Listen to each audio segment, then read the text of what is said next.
The lawyer's office smelled like old leather and broken promises. "I'm sorry, Miss Catherine," Mr. Henderson said, sliding the document across his mahogany desk. "But this is your mother's final will, properly witnessed and notarized just 3 weeks before her passing. There's nothing we can do to contest it." I stared at the paper, my hands shaking. Everything.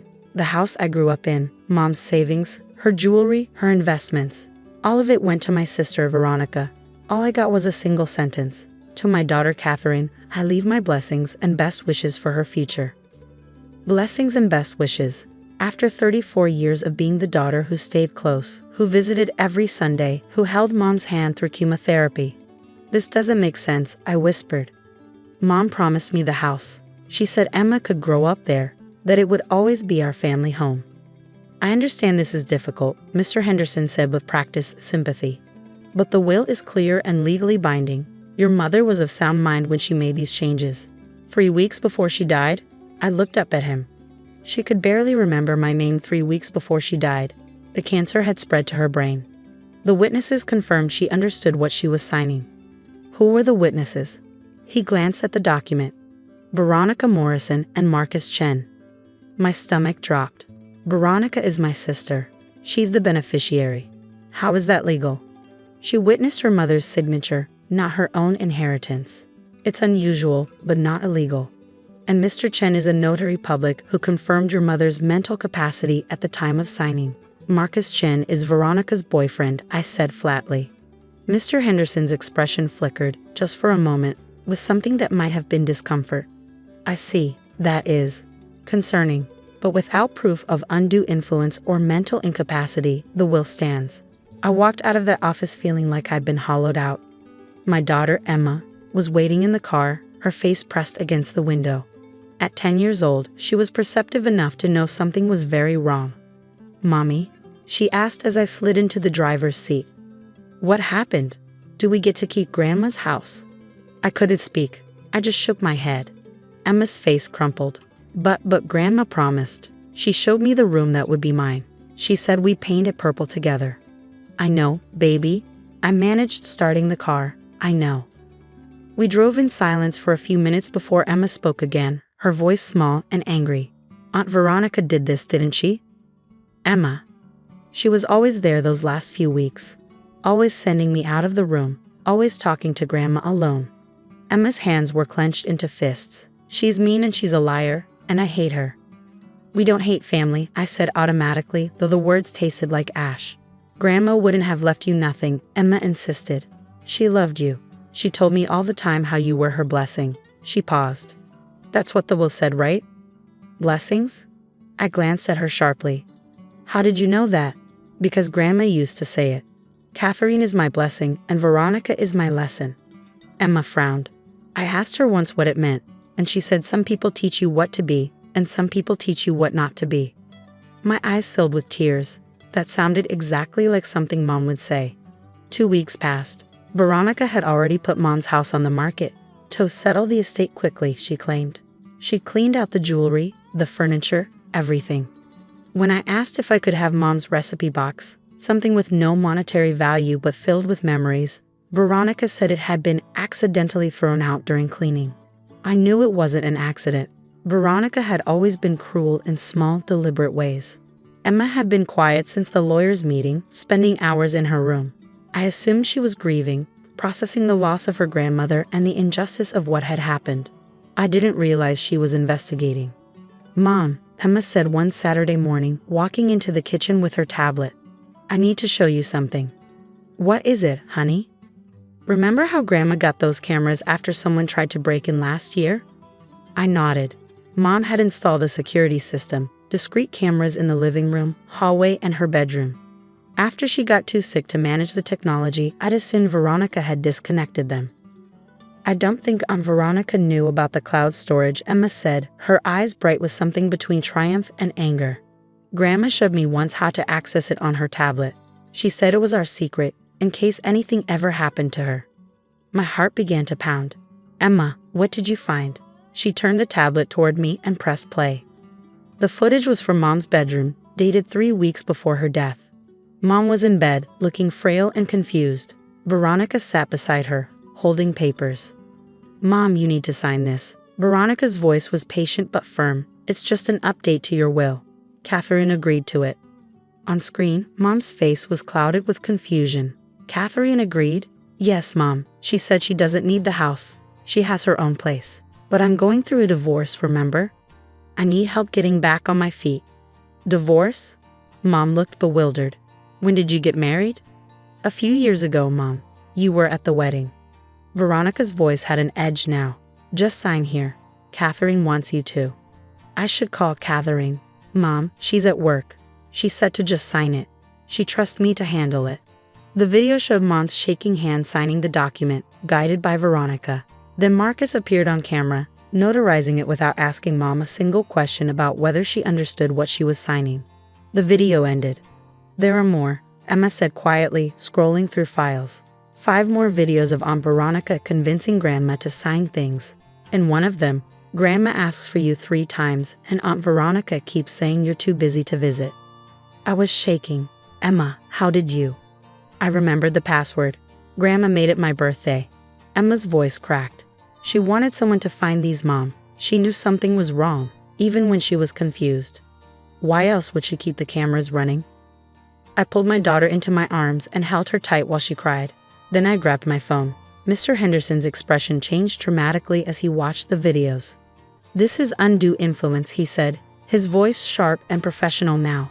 Clear, documented undue influence of a person with diminished mental capacity. Mrs. Morrison repeatedly lied to your mother, claimed you had agreed to terms you never agreed to, and prevented her from contacting you for verification. Can we contest the will now? Contest it? Miss Catherine, this will is fraudulent. I'm obligated to report this to the State Bar. Mr. Chen could lose his notary license and potentially face criminal charges. And your sister, he paused. Your sister could face charges for elder abuse and fraud. I don't want her arrested, I said, surprising myself. I just want what Mom actually intended. Do you have any documentation of your mother's real wishes? I thought for a moment, then remembered.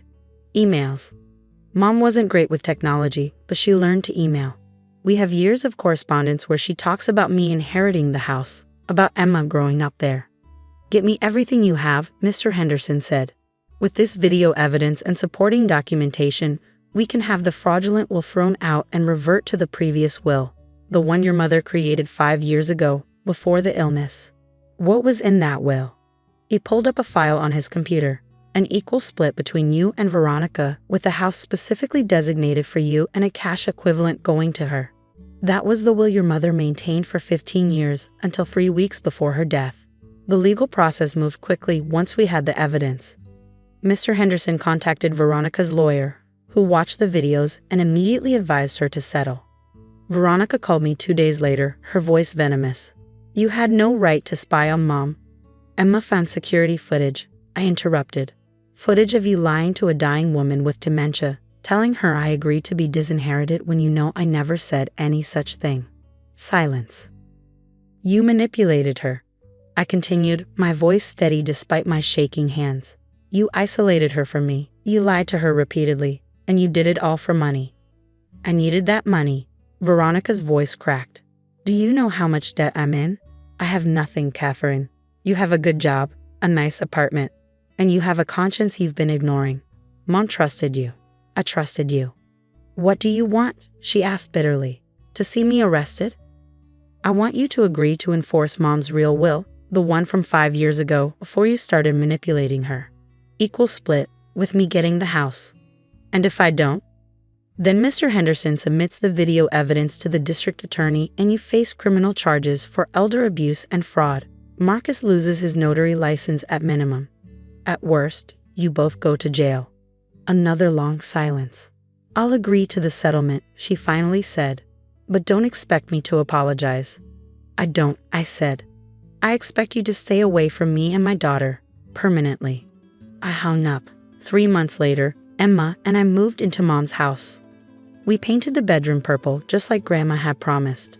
We planted roses in the garden, Mom's favorite. We found the recipe box in the garage, not thrown away, just hidden, and spent weekends baking Mom's cookies and pies. Emma's school had a Heritage Day project where kids presented someone important in their family history. Most kids chose grandparents or great-grandparents. Emma chose her grandmother, but she also talked about integrity, honesty, and standing up for what's right even when it's hard. My grandma taught my mom to always tell the truth, Emma said in her presentation, which I watched on video later. And when someone tried to steal from us by lying, my grandma made sure we could prove the truth. She left us cameras and passwords and evidence because she knew that truth always matters more than money. She got in a plus. That night, as I was tucking Emma into her purple bedroom, she looked up at me with serious eyes. Mom, do you think Grandma knew that she was leaving us clues? I thought about it. About Mom teaching Emma the password, showing her the cloud storage, keeping those cameras running even when she was too confused to remember our names. I think your grandma knew exactly what she was doing, I said, kissing Emma's forehead. I think she knew Veronica couldn't be trusted, and she made sure the truth could come out even after she was gone. I miss her, Emma whispered. Me too, baby, but she's still taking care of us, isn't she? Through the house, through the evidence she left, through all the love she poured into this place. Emma nodded, then smiled slightly. And through her recipes. I'm making her chocolate chip cookies for the bake sale tomorrow. I laughed. Of course you are. 6 months after we moved in, I was going through Mom's things in the attic when I found a letter tucked inside an old photo album. It was addressed to me in Mom's handwriting, dated 2 years before her death, before the cancer, before the confusion. My dearest Catherine, if you're reading this, I'm gone, and I hope you're in the house we both love. I'm writing this now while my mind is still clear, because I know what's coming. I've always known what Veronica is. I love her, but I'm not blind. She takes shortcuts. She lies when it's convenient. She sees people as resources. You're different. You give without expecting anything in return. You stay when others leave. You're the daughter who chose love over convenience every single time. The house is yours. It's always been meant for you. I've made sure of it in every legal way I can. But if something goes wrong, if Veronica finds a way to manipulate things after I'm too sick to fight, remember that I prepared for that too. I installed those cameras for more than burglars.